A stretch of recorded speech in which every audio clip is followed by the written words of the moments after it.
Hey there, my name is Andrew, and thank you for joining us for our training video on how to play keys. The keys have become a more complicated instrument as time and technology has progressed, and so what we're going to do is we're going to break down the keys instrument from software to the Midi controller to how to maneuver buttons and make things work the way that you want them to work. So when you're playing keys, you are a foundational instrument to the band. Here at West Point, the keys are kind of lay the foundation, or it's the sound that you don't always notice as an audience member, but it's there and it helps gel the band, so that when the drummer is playing, he knows that the band is there. One of the biggest kind of breakdowns can be when the band doesn't feel connected. And one of the things that the keys helps do is it helps to unite the band. Just like we need a bass instrument, you don't always hear the bass when you're listening to music, but the bass helps the drums connect to the rest of the music so that the guitarist can play beautiful little melodies and he doesn't have to carry the whole band. So the keys helps to carry the band and helps to just create a really nice sound. So sometimes you might be playing piano sounds, or you're just playing a pad, or if we're doing some fun, upbeat type music like Hillsong Young and Free, you might be playing a synth, and then you will be playing a melody riff. So first, let's take a look at the Midi controller that we have here at church. This is an Akai Advanced 61, so it has 61 keys. It is a controller, a Midi controller, and not a traditional keyboard or piano. So when you come to church and you turn this on, you're not going to be able to play any sounds unless you bring a computer. So a Midi controller is often a lot cheaper than a traditional piano or an expensive keyboard like a Nord Stage 3.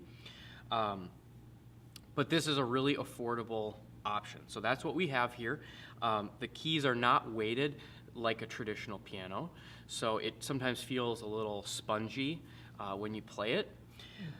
So one of the things that you want to know about a Midi controller is you can assign any button that is on this device. So you're basically, with the software, you're going to be telling this Midi controller what to do.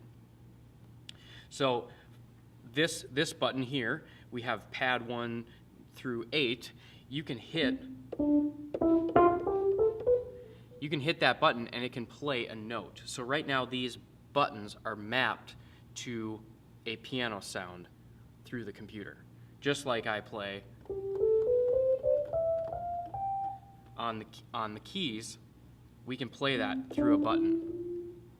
Now these big circles here, those are knobs that you can use to assign to an effect.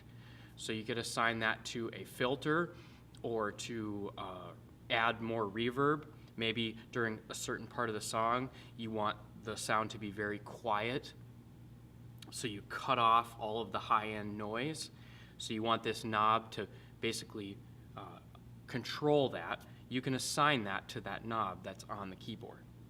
And then there are a couple other buttons here that are very useful. The octave button, you can go down an octave.